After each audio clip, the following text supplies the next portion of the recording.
fans, we're drawing closer to the midway point of the winter season where some teams are putting together the pieces and others haven't even started the puzzle. Welcome, everybody, to Frozen Frenzy. I'm your host, of course, Tyler Beraldi, and this is a milestone week, really no matter how you slice it, both because we've got team identities starting to be locked in and also because we've got a couple of literal milestone performances to cover today. But before we get into all of that, we have to take a look at our lineup.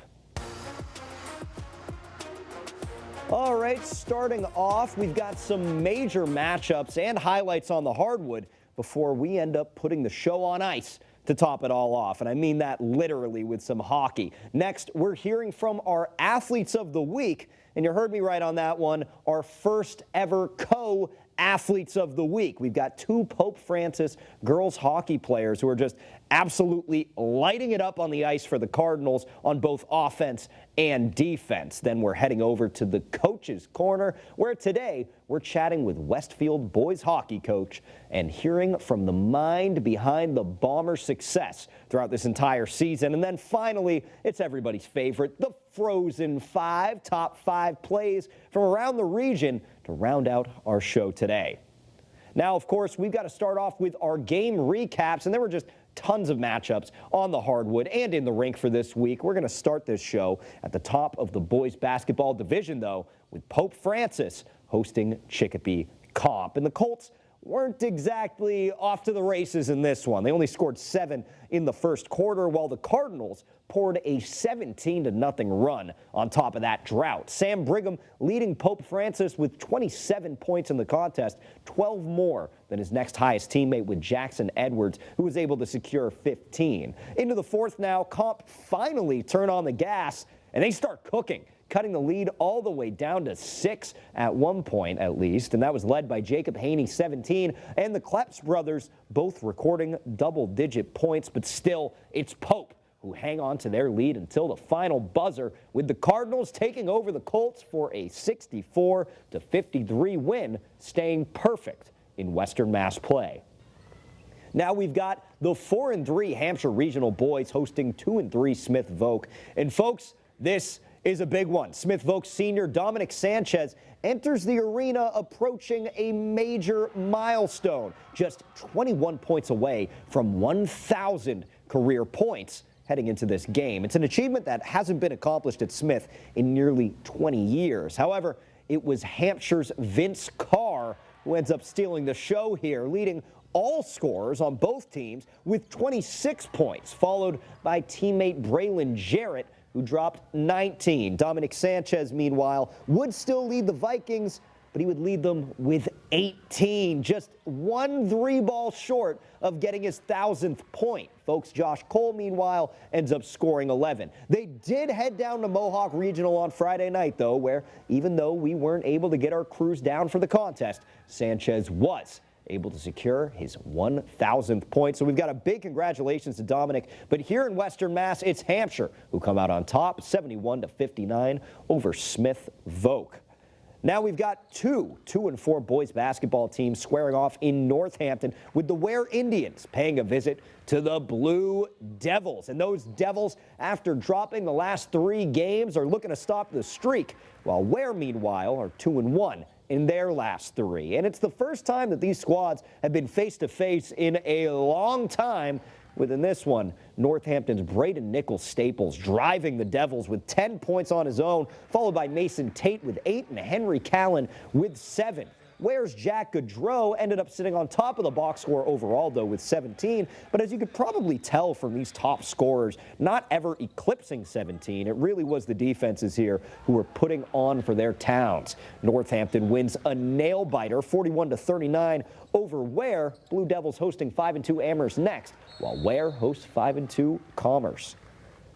Over to the hardwood in Westfield now, where their girls team is facing off against East Longmeadow. The game's at 14 in the third, but both teams get hot into the second half, with Westfield's Kendall O'Brien nabbing 10 in that half alone, while 12 from Jayleanne Santiago are keeping the Bombers in it. But even that offensive explosion can't get them the high ground. East Longmeadow's Ella Culberson-Shazar finishes with 18 on the night, including 3 from beyond the arc. One of those 3s turning from a dagger to a spear for the Spartans, all but winning them the game. It was close until the end here, but East Longmeadow ended up taking the win on the road, 43-39, improving to 6-1, while the Bombers drop to 2-4. And finishing up here in Westfield, we've got the same teams in a different sport. This time we're on the rink at Amelia Park with East Longmeadow at 4-2, but one of those losses was to the Bombers. That was right before Christmas. Call it a gift. Today, though, they're here to send in a return. Right out of the gate, the Spartans strike first, but later in the first, it's apparent power play goals that put both teams into the game. It's 2-1 entering the intermission. Then it's 2 scores by each in the second until the Spartans, well, they just skate away with it with 3 goals of their own in the third. That's 2 goals each for East Longmeadow's Braden Bousquet and Jack Restico, who also ended the night with 2 assists. The Bombers get diffused by the Spartans once again. Final score in that one, 7-3. It's time now for our Athlete of the Week, and today we've got a double feature. That's Avery Savage and Addie Murray, 2 Pope Francis girls hockey players, and these underclassmen are leading the Cardinals to a significantly hot start this season. All right, everybody, I'm here with our co-athletes of the week, the first ever co-athletes of the week, mind you. We have Addie and Avery, a freshman and sophomore with Pope Francis. So you guys, I have to imagine, are 2 of the younger people on this squad. What does that feel like, you're coming in and contributing in just your first and second years here? I just, it meant a lot when they all welcomed me, and it kind of just made it, a good atmosphere.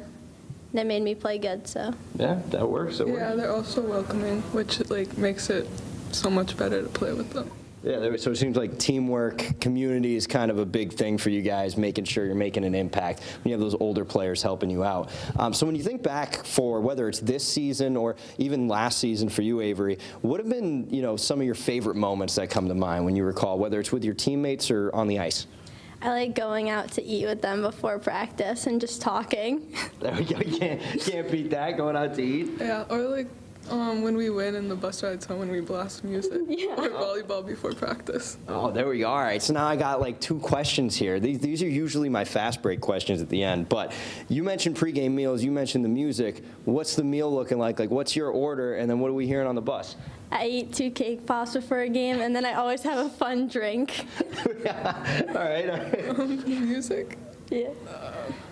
I don't know. Like Tate McRae? Yeah, Tate McRae. Tate McRae. All right, so you hear that, folks. If you want to be an elite athlete, Cake Pops and Tate McRae. That's how you do it. That's all you need to succeed. So, of course, it can't all be Cake Pops and Tate McRae, though. I'm sure you guys have encountered some challenges, just whether it's this season or in general. What has that been like? What have been some of the challenges, and how have you overcame them so far? We kind of just talked it out, and Coach has been really supportive and just, helped us face the challenges when they come. Talked it out, got the energy up, and just bonded more.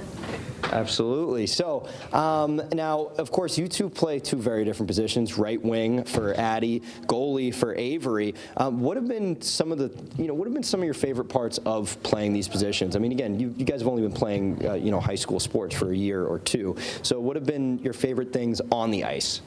When we make tic-tac-toe plays, I think that's really fun, and then it ending up in a goal. Yeah. Can't beat that. Yeah, getting points on the board, of course, or in your case, the opposite. Yeah, saving big saves and just making the easy saves too. All right, there we go. Making saves, scoring goals. That would be what I would expect for those 2 positions. All right, so our last section here, like I said, we have the fast break. That's 3 rapid-fire questions. You're not allowed to think. You just have to, straight off the hip. No thinking, straight answers, all right? All right, are you guys ready? Yeah. Okay.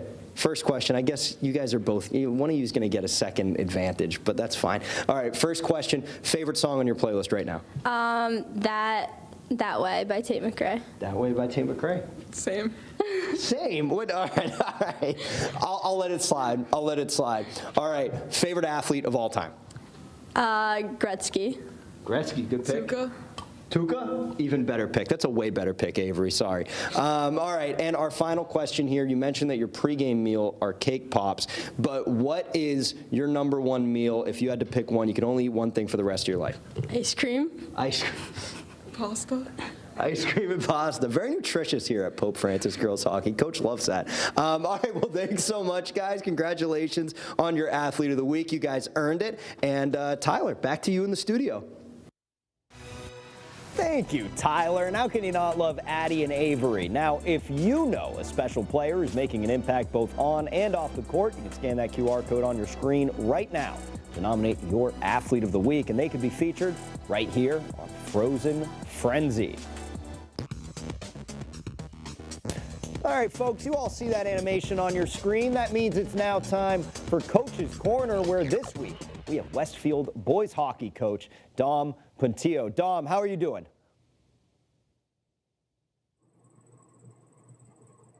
So, Dom, we showed the highlights earlier earlier in the show against East Longmeadow. Obviously, that one didn't really go in your favor, but you guys blew them out in your first matchup. So, as a coach, what goes into these sort of repeat or even rivalry games? I would say this year in general, the Barry division's never been tighter. I wouldn't say it was a lopsided score 5-1 last time we played them, but it was a close game deep into the third period before things broke out, and that was kind of the same the other night. So I would, especially when you're playing each other twice, I would say we're kind of looking to expect a tight game every single time we play a team within our league. Absolutely, definitely a deceptive final score on both, on both matchups there. So you guys have found ways to compete in the Barry Division this entire year. 3-3 midway through the season, not the worst place to be by any means. What have been some of the big successes? What have been some of your game planning strategies that you found have worked this year? Of course, without revealing the game plan to any opposition. Well, we're in a unique situation this year where we are co-opted with Westfield Technical Academy, and the majority of our players almost are from there. So it's just kind of starting from scratch this year with a bunch of kids that haven't played together, that we haven't coached. Those have been some of the challenges, but the kids are all very coachable, excited to be there. They want to learn, they want to win. And I'm hoping that's going to lead to more success as the season goes on, just a little more continuity between the players. Absolutely. That kind of leads me into, I was going to ask about what some of the challenges have been this year when it comes to, playing with a younger roster. Now, again, sitting at 3-3 and, your most recent loss being against a team that you have found success against earlier this season, you guys are doing solid, even with a pretty fundamentally new group. How have you been able to overcome these continuity issues so far this season?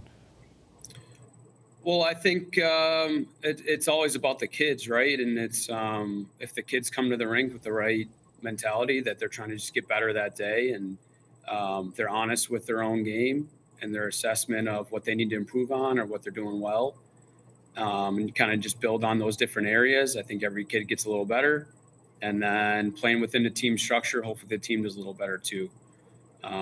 So it's been a great group to work with. The kids from Westfield are always hard workers, and they want to win. I think the expectation is to win every game. It might not happen every night, but it's never going to be an effort problem. That's, I think, why we've had some success and hopefully some more as the season goes on.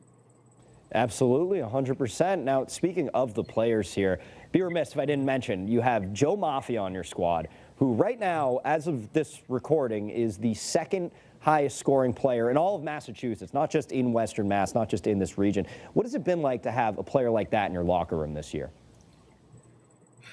So I've had Joe the last couple of years, and he just none of these things happen by accident, especially in hockey. And he puts all the work in behind the scenes. He's watching film. I know he was in the gym all summer, trying to get faster, trying to get stronger.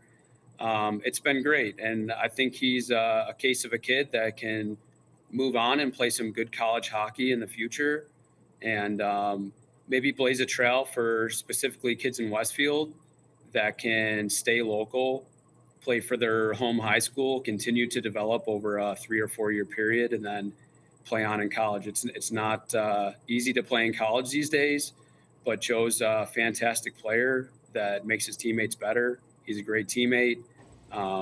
He makes me a better coach. We have a great coaching staff, Coach Ken, Coach CJ, that have helped in his development over the year as well, and over the past couple of years. So he's a great kid to have on your team, not a kid I would like to play against. And there's going to be at some point in the future where I don't have Coach Joe on my team, and then I'll have to figure out if I'm a decent coach or not, because he's certainly an easy button at times that we turn to for a lot. Absolutely. I mean, look, I wouldn't want to play against him either. I can promise you that much, or coach against him. I can imagine on your young roster, too, having an older player who is performing at this level. I mean, that's got to inspire a lot of the younger guys as well. Well, we're going to keep an eye on everything that you guys have going on for the rest of the year, of course. We are not anywhere close to the end of the season just yet. So hopefully, you know, that continuity comes in, and, you know, we're highlighting more Joe Mafia highlights on Frozen Frenzy. But for now, Coach Tom, that's all the time that we have. So thanks so much for joining us. Thanks, Tyler. I appreciate it. Absolutely. All right, folks. Well, we now have to turn over to our Frozen 5 top 5 plays of the week. And remember, you can share your own highlights with us as well on our westernmassnews.com Share It page for the chance to be featured right here on Frozen Frenzy. But for now, we're going to kick things off with our number 5, where we are going to be seeing Comp at Pope. That's Chicopee Comp at Pope Francis. Sam Mayfield gets the lob underneath, wants the dunk, but lays it in to secure the bucket, picking up the and one. If that was a dunk, I'll tell you it was number 1. At number 4, Northampton's Henry Kalan with the catch and shoot clutch three-pointer in the Devils' narrow win against Ware. Then at number 3, East Longmeadow Hockey, Alex Roman takes a shot from the circle, putting it between the pads and the pipes for the Spartan goal. Then we have number 1, the game-clinching 3-ball from Ella Culberson-Shazar, giving the Spartans a 4-point lead with under a minute to play, and that one is going to win it for the Spartans. Now it looks like we have a bit of a mix-up here, but number 2 is a dime from Jayliani Santiago playing quarterback. That's a deep ball to Kendall O'Brien, and that one is good for a Bomber touchdown, and the and one extra point goes through as well. Well, folks, that's going to do it for us now, so stay warm, everybody, and we'll see you next week on Frozen Frenzy.